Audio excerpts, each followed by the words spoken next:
सभी शिक्षक साथियों को प्यार भरा नमस्कार। आप सभी का हमारे YouTube चैनल ईडू ज्ञान अकादमी में बहुत बहुत स्वागत है। साथियों, आप सभी ने पंडित जवाहरलाल नेहरू का भारतीय शिक्षा दर्शन की पीडीएफ अच्छे से पढ़ी होगी। अब आते हैं इम्पोर्टेंट क्वेश्चंस को देखते हैं, और ये ऐसे प्रश्न यहाँ पे शामिल किए गए हैं जो एग्जाम बेस से बहुत ही महत्वपूर्ण हैं। ऐसे ही क्वेश्चंस प्रतियोगी परीक्षाओं में पूछे भी जाते हैं। तो चलिए शुरू करते हैं पहला क्वेश्चन। और यहाँ पे हमने इस पीडीएफ में या इस क्वेश्चंस की श्रृंखला में शामिल भी किया है कि प्रधानाचार्य प्रधानाध्यापक विशेष भर्ती तैयारी। तो पहला क्वेश्चन क्या है, नेहरू के शिक्षा दर्शन का मूल आधार क्या था। चलिए शुरू करते हैं पहला क्वेश्चन। और पहला क्वेश्चन है, नेहरू के शिक्षा दर्शन का मूल आधार क्या था। तो आध्यात्मिकता, वैज्ञानिक दृष्टिकोण एवं लोकतांत्रिक समाजवाद, धार्मिक राष्ट्रवाद, परंपरागत शिक्षा। तो यदि आप लोगों ने पंडित जवाहरलाल नेहरू के शिक्षा दर्शन की पीडीएफ अर्थात इससे पूर्व की क्लास को आप लोगों ने यदि पढ़ा होगा या सुना होगा तो तुरंत आंसर पता चल गया कि इसका आंसर क्या हो जाएगा, बी राइट होगा। यहाँ पे बी आंसर राइट है। आध्यात्मिक, धार्मिक और परंपरागत शिक्षा से पंडित जवाहरलाल जी का दूर दूर से लेना देना नहीं था। तो ये बी ऑप्शन क्या हो जाएगा, इसका राइट हो जाएगा। पंडित जवाहरलाल ने शिक्षा को वैज्ञानिक सोच, लोकतंत्र, समाजवाद और आधुनिक राष्ट्र निर्माण का प्रमुख साधन माना था। अतः ये बी ऑप्शन क्या हो जाएगा, राइट हो जाएगा। नेक्स्ट क्वेश्चन पर आते हैं, और नेक्स्ट क्वेश्चन है, नेहरू के अनुसार, आगे बढ़ा लेते हैं थोड़ा सा। पंडित नेहरू के अनुसार वैज्ञानिक दृष्टिकोण, साइंटिफिक टेम्पर का उद्देश्य क्या था। अर्थात वैज्ञानिक दृष्टिकोण का उद्देश्य क्या था, केवल वैज्ञानिक बनाना, तर्क, जिज्ञासा एवं प्रमाण आधारित चिंतन विकसित करना। बी यहाँ पे राइट ऑप्शन हो जाएगा, क्योंकि पंडित जवाहरलाल जी के अनुसार वैज्ञानिक दृष्टिकोण का अर्थ है तर्क, प्रयोग और प्रमाण के आधार पर निर्णय लेना। तो यहाँ पे बी ऑप्शन राइट हो जाएगा, बाकी सभी ऑप्शन गलत हैं। क्वेश्चन नंबर 3 पर आते हैं, नेहरू के शिक्षा दर्शन पर किस पश्चिमी विचारधारा का सर्वाधिक प्रभाव था। बहुत ही इंपॉर्टेंट है ये क्वेश्चन एग्जाम के रूप में, एग्जाम के आधार पे। तो पंडित नेहरू के अनुसार शिक्षा दर्शन पर किस पश्चिमी विचारधारा का सर्वाधिक प्रभाव था। आस्तिकवाद, उदारवाद एवं वैज्ञानिक, मानवतावाद, फांसीवाद, सामंतवाद। तो किस वाद से वो सर्वाधिक प्रभावित हुए थे। यहाँ पे क्वेश्चन नंबर 3 का आंसर भी बी ऑप्शन हो जाएगा। और इसका प्रमुख कारण क्या था, नेहरू उदारवादी, मानवतावादी एवं वैज्ञानिक चिंतन से प्रभावित थे, वैज्ञानिक चिंतन से बहुत अधिक प्रभावित थे। तो यहाँ पे बी ऑप्शन राइट हो जाएगा। क्वेश्चन नंबर 4 पर आते हैं, नेहरू के अनुसार शिक्षा का सर्वोच्च उद्देश्य क्या है। परीक्षा उत्तीर्ण करना, व्यक्ति एवं राष्ट्र दोनों का समग्र विकास करना और नौकरी प्राप्त करना, धार्मिक प्रचार करना। तो क्वेश्चन नंबर 4 का भी आंसर बी हो जाएगा। और व्यक्ति एवं राष्ट्र दोनों का समग्र विकास करना, आंसर यहाँ पे राइट है। शिक्षा का लक्ष्य व्यक्ति और राष्ट्र दोनों का विकास करना है। पंडित जवाहरलाल जी की सोच थी कि शिक्षा केवल व्यक्ति का विकास करे, तो ऐसी शिक्षा से भी राष्ट्र का विकास नहीं हो सकता है। तो शिक्षा का लक्ष्य व्यक्ति और राष्ट्र दोनों का विकास करना है। नेक्स्ट क्वेश्चन पर आते हैं, स्वतंत्र भारत में उच्च तकनीकी शिक्षा के विस्तार हेतु नेहरू के किस संस्थान की स्थापना को विशेष प्राथमिकता दी। इंपॉर्टेंट क्वेश्चन है यह भी। स्वतंत्र भारत में उच्च तकनीकी शिक्षा के विस्तार हेतु नेहरू ने किस संस्थान की स्थापना को विशेष प्राथमिकता दी। तो क्या स्थापित किया था। क्वेश्चन नंबर 5 में NOU, IIT, NIOS, NCERT। तो यहाँ पे बी राइट ऑप्शन हो जाएगा। IITs की स्थापना करने में नेहरू जी की अग्रणी भूमिका रही थी। आईआईटी की स्थापना आधुनिक तकनीकी मानव संसाधन तैयार करने के लिए की गई थी। अगला क्वेश्चन है क्वेश्चन नंबर 6, विश्वविद्यालय शिक्षा के विकास हेतु किस संस्था को सशक्त बनाया गया? यह भी इंपॉर्टेंट क्वेश्चन है। नेहरू जी के दर्शन के अंतर्गत यह भी इंपॉर्टेंट क्वेश्चन है कि विश्वविद्यालय शिक्षा के विकास हेतु किस संस्था को सशक्त बनाया गया? तो AICTE, UGC, CBSE, NCTE। तो यहाँ पे बी ऑप्शन राइट हो जाएगा, UGC। क्या राइट हो जाएगा? UGC।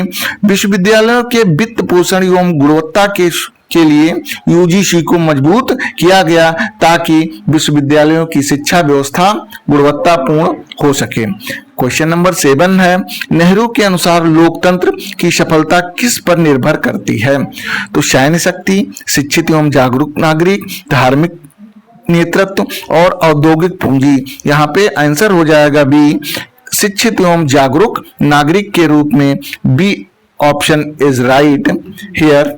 लोकतंत्र सभी लोग, उनका मानना था, पंडित जवाहरलाल जी का मानना था कि लोकतंत्र तभी सफल होगा जब नागरिक शिक्षित और विवेकशील हों। तो यहाँ पे शिक्षित एवं जागरूक नागरिक होना चाहिए और ये राइट ऑप्शन है। क्वेश्चन नंबर 8 पर आते हैं, नेहरू ने शिक्षा में किस मूल्य को सर्वाधिक महत्व दिया? किस मूल्य को, किस नैतिक मूल्य को सर्वाधिक महत्व दिया? तो जातिवाद को महत्व दिया? नहीं, हो ही नहीं सकता। धर्मनिरपेक्षता एवं सहिष्णुता, संकीर्ण राष्ट्रवाद, रूढ़िवाद। तो धर्मनिरपेक्षता, यहाँ पे बी ऑप्शन क्या हो जाएगा? राइट हो जाएगा। धर्मनिरपेक्षता एवं सहिष्णुता को बल दिया। शिक्षा को धर्मनिरपेक्ष और समावेशी होना चाहिए। नेहरू के अनुसार शिक्षा व्यवस्था धर्मनिरपेक्ष और समावेशी हो, अर्थात सब कुछ उसमें समाहित हो, ऐसी शिक्षा व्यवस्था होनी चाहिए। क्वेश्चन नंबर 9 पर आते हैं, नेहरू के अनुसार शिक्षा और उत्पादन का संबंध कैसा होना चाहिए? शिक्षा और उत्पादन का संबंध कैसा होना चाहिए? कोई संबंध नहीं। शिक्षा को उत्पादन एवं राष्ट्रीय विकास से जोड़ना चाहिए। केवल सैद्धांतिक शिक्षा हो, केवल साहित्य पढ़ाया जाए। तो क्वेश्चन नंबर 9 का आंसर हो जाएगा बी, शिक्षा को उत्पादन एवं राष्ट्रीय विकास से जोड़ा जाना चाहिए। शिक्षा राष्ट्र के आर्थिक विकास में योगदान दे, ऐसी शिक्षा व्यवस्था भारत की होनी चाहिए। यही शिक्षा दर्शन था पंडित जवाहरलाल जी का। क्वेश्चन नंबर 10 पर आते हैं, नेहरू के विचार में भारत की उन्नति का सबसे प्रभावी साधन क्या है? नेहरू के विचार में भारत की उन्नति का सबसे प्रभावी साधन सैन्य शक्ति, विज्ञान एवं शिक्षा, धार्मिक सुधार, कृषि। तो नेहरू जी के विचार में भारत की उन्नति का सबसे प्रभावी साधन विज्ञान एवं शिक्षा है। अतः यहाँ पे बी ऑप्शन जो है वो राइट हो जाएगा। उन्होंने विज्ञान और शिक्षा, उन्होंने का मतलब पंडित जवाहरलाल जी ने विज्ञान और शिक्षा को आधुनिक भारत की नींव माना था। अगला क्वेश्चन है, नेहरू के शिक्षा दर्शन में मानवतावाद का अर्थ क्या है? बहुत ही इंपॉर्टेंट क्वेश्चन है ये। क्वेश्चन नंबर 11, नेहरू के शिक्षा दर्शन में मानवतावाद का अर्थ क्या है? केवल भारतीयों का विकास, समस्त मानव जाति की कल्याण की भावना, धार्मिक श्रेष्ठता, वर्ग संघर्ष। तो बी ऑप्शन क्या हो जाएगा? राइट हो जाएगा। पंडित जवाहरलाल नेहरू विश्व बंधुत्व और मानव कल्याण के समर्थक थे। तो बी ऑप्शन यहाँ पे राइट है। क्वेश्चन नंबर 12 पर आते हैं, नेहरू के अनुसार राष्ट्रीय एकता का सबसे प्रभावी माध्यम क्या है? सेना, शिक्षा, राजनीति, व्यापार। तो यहाँ पे बी ऑप्शन राइट हो जाएगा। सी पर टिक हो गया, बी ऑप्शन राइट होगा।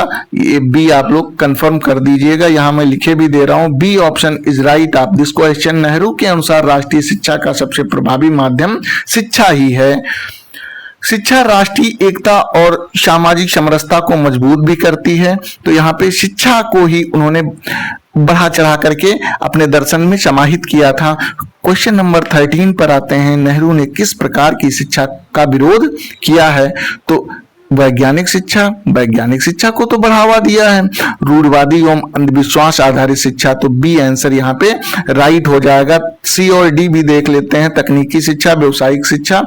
तो ये बी अर्थात रूढ़िवादी एवं अंधविश्वास आधारित शिक्षा को उन्होंने शिक्षा का उन्होंने विरोध किया था, वह तर्कहीन और अंधविश्वासपूर्ण शिक्षा के विरोधी थे। क्वेश्चन नंबर 14 आते हैं। नेहरू के अनुसार शिक्षा का अंतिम लक्ष्य क्या है? डिग्री प्राप्त करना, चरित्रवान, विवेकशील एवं उत्तरदायी नागरिक बनाना, सरकारी नौकरी या परीक्षा में प्रथम आना। तो बी ऑप्शन क्या हो जाएगा? राइट हो जाएगा। पंडित जवाहरलाल नेहरू के अनुसार शिक्षा का अंतिम लक्ष्य चरित्रवान, विवेकशील एवं उत्तरदायी नागरिक बनाना है। अगला क्वेश्चन आते हैं, देखते हैं 15। पंचवर्षीय योजनाओं में शिक्षा के महत्व देने का मुख्य कारण क्या था? राजनीतिक लोकप्रियता, आर्थिक विकास हेतु मानव संसाधन तैयार करना, विदेशी सहायता प्राप्त करना, धार्मिक सुधार। तो क्वेश्चन नंबर 15, पंचवर्षीय योजनाओं में शिक्षा को महत्व देने का मुख्य कारण क्या था? तो इसका मुख्य कारण हो जाएगा आर्थिक विकास हेतु। आर्थिक, बी ऑप्शन राइट है। आर्थिक विकास हेतु मानव संसाधन तैयार करना, यहाँ पे बी राइट हो जाएगा। और शिक्षित मानव संसाधन विकास की आधारशिला है, यह पंडित जवाहरलाल नेहरू जी का मानना था। क्वेश्चन नंबर 16 पर आते हैं। नेहरू के अनुसार आधुनिक भारत के निर्माण का प्रमुख आधार क्या है? धर्म, विज्ञान, शिक्षा और उद्योग, कृषि, व्यापार। तो नेहरू जी के अनुसार आधुनिक भारत के निर्माण का प्रमुख आधार विज्ञान एवं शिक्षा, विज्ञान, शिक्षा और उद्योग है। 16 का बी आंसर राइट है। उन्होंने वैज्ञानिक और औद्योगिक विकास पर बल दिया था। क्वेश्चन नंबर 17 पर आते हैं। नेहरू की शिक्षा नीति किस सिद्धांत पर आधारित थी? संकीर्ण राष्ट्रवाद, लोकतांत्रिक समाजवाद, पूंजीवाद, सामंतवाद। तो क्वेश्चन नंबर 17 का आंसर हो जाएगा बी, लोकतांत्रिकवाद। लोकतांत्रिक समाज के वो समर्थक थे।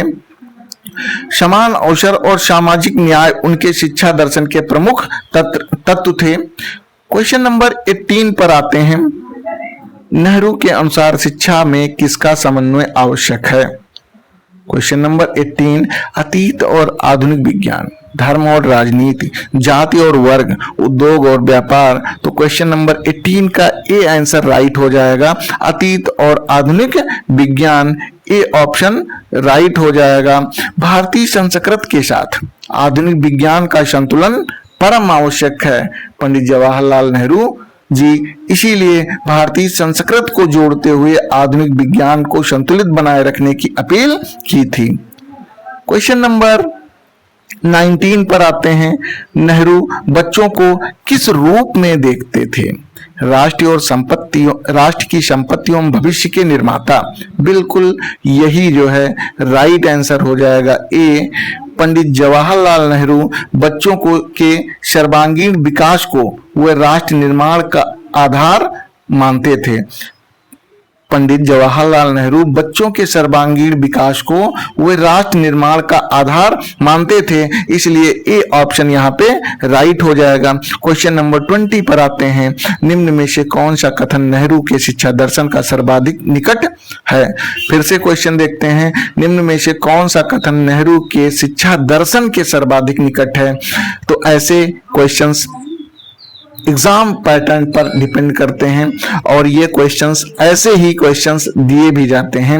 यूजीसी, नेट और जीआरएफ तथा अन्य परीक्षाओं में इस तरीके के क्वेश्चंस आप लोगों को देखने को मिलते ही रहे होंगे। शिक्षा केवल, अब देखते हैं ऑप्शन इसके। शिक्षा केवल रोजगार का साधन है, शिक्षा वैज्ञानिक दृष्टिकोण, लोकतंत्र, मानवतावाद और राष्ट्रीय विकास का माध्यम है, शिक्षा केवल धार्मिक ज्ञान है, शिक्षा केवल उच्च वर्ग के लिए है। तो यहाँ पे बी ऑप्शन राइट हो जाएगा और शायद यही इसका अंतिम क्वेश्चन भी था इस क्लास का। तो सभी क्वेश्चंस आप लोग बहुत ही अच्छे से मनन करते, पूरे मनोयोग से पढ़ लिया करें, क्योंकि ऐसे ही क्वेश्चंस देखने को मिलेंगे।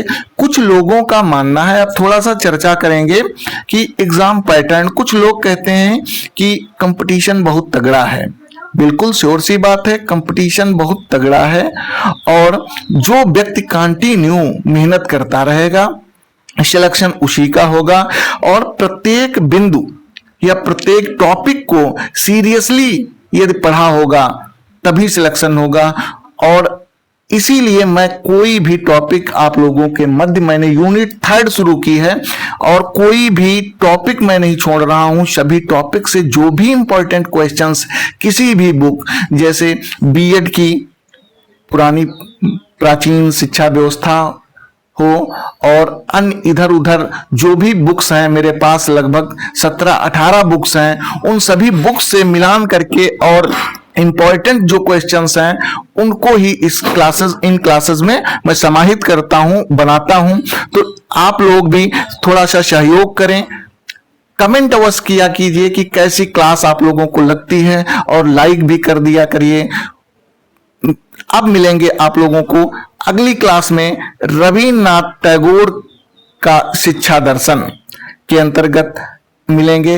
तो आप लोग stay tune on my YouTube channel, लगे रहिए, मेहनत करते रहिए, डटे रहिए, सफलता बिल्कुल मिलेगी। इसी के साथ आज की क्लास को वाइंड अप करते हैं। सभी को बहुत बहुत आभार। Thank you. जय हिंद, जय भारत।